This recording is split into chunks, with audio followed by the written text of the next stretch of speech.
بسم اللہ الرحمن الرحیم۔ شروع کرتا ہوں اللہ تعالیٰ کے نام سے جو بڑا مہربان نہایت رحم والا ہے۔ جبکہ موسیٰ نے اپنے نوجوان سے کہا کہ میں تو چلتا ہی رہوں گا یہاں تک کہ 2 دریاؤں کے سنگم پر پہنچوں، خواہ مجھے سالہ سال چلنا پڑے۔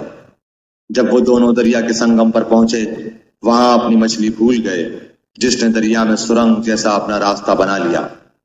جب یہ دونوں وہاں سے آگے بڑھے تو موسیٰ نے اپنے نوجوان سے کہا کہ لا ہمارا کھانا دے، ہمیں تو اپنے سفر سے سخت تکلیف اٹھانی پڑی۔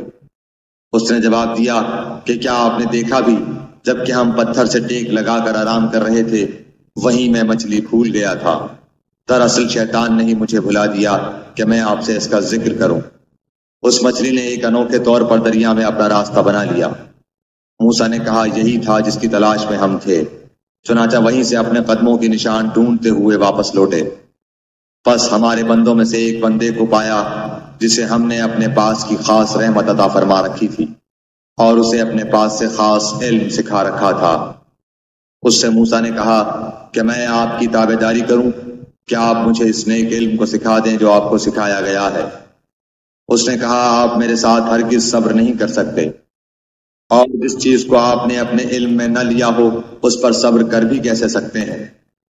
موسیٰ نے جواب دیا کہ انشاءاللہ آپ مجھے صبر کرنے والا پائیں گے اور کسی بات میں آپ کی نافرمانی نہ کروں گا۔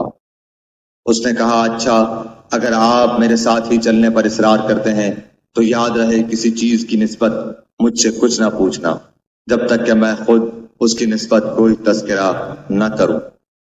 پھر وہ دونوں چلے یہاں تک کہ ایک کشتی میں سوار ہوئے تو اس نے کشتی کے تختے توڑ دیے۔ موسیٰ نے کہا کیا آپ اسے توڑ رہے ہیں تاکہ کشتی والوں کو ڈبو دیں؟ یہ تو آپ نے بڑی خطرناک بات کر دی۔ اس نے جواب دیا کہ میں نے تو پہلے ہی تجھ سے کہہ دیا تھا کہ تو میرے ساتھ ہرگز صبر نہ کر سکے گا۔ موسیٰ نے جواب دیا کہ میری بھول پر مجھے نہ پکڑیے اور مجھے اپنے کام میں تنگی میں نہ ڈالیے۔ پھر دونوں چلے یہاں تک کہ ایک لڑکے کو پایا، اس نے اسے مار ڈالا۔ موسیٰ نے کہا کہ کیا آپ نے ایک پاک جان کو بغیر کسی جان کے عوض مار ڈالا؟ بے شک آپ نے تو بڑی ناپسندیدہ حرکت کی۔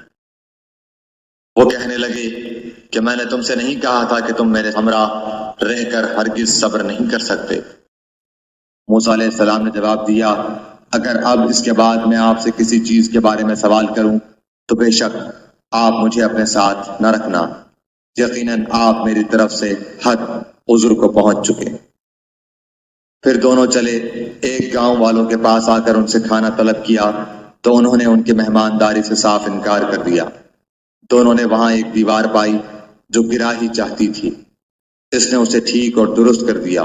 موسیٰ علیہ السلام کہنے لگے اگر آپ چاہتے تو اس پر اجرت لے لیتے۔ اس نے کہا بس یہ جدائی ہے میرے اور تیرے درمیان، اب میں تجھے ان باتوں کی اصلیت بھی بتا دوں گا جس پر تجھ سے صبر نہ ہو سکا۔ کشتی تو چند مسکینوں کی تھی جو دریا میں کام کاج کرتے تھے، میں نے اس میں کچھ توڑ پھوڑ کرنے کا ارادہ کر لیا کیونکہ ان کے آگے ایک بادشاہ تھا جو ہر ایک صحیح سالم کشتی کو جبراً ضبط کر لیتا تھا، اور اس لڑکے کے ماں باپ ایمان والے تھے۔ ہمیں خوف ہوا کہ کہیں یہ انہیں اپنی سرکشی اور کفر سے عاجز و پریشان نہ کر دے، اس لیے ہم نے چاہا کہ انہیں ان کا پروردگار اس کے بدلے اس سے بہتر پاکیزگی والا اور اس سے زیادہ محبت اور پیار والا بچہ عنایت فرمائے۔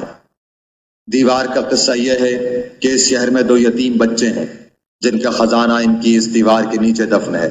ان کا باپ بڑا نیک شخص تھا، تو تیرے رب کی چاہت تھی کہ یہ دونوں یتیم اپنی جوانی کی عمر میں آ کر اپنا یہ خزانہ تیرے رب کی مہربانی اور رحمت سے نکال لیں۔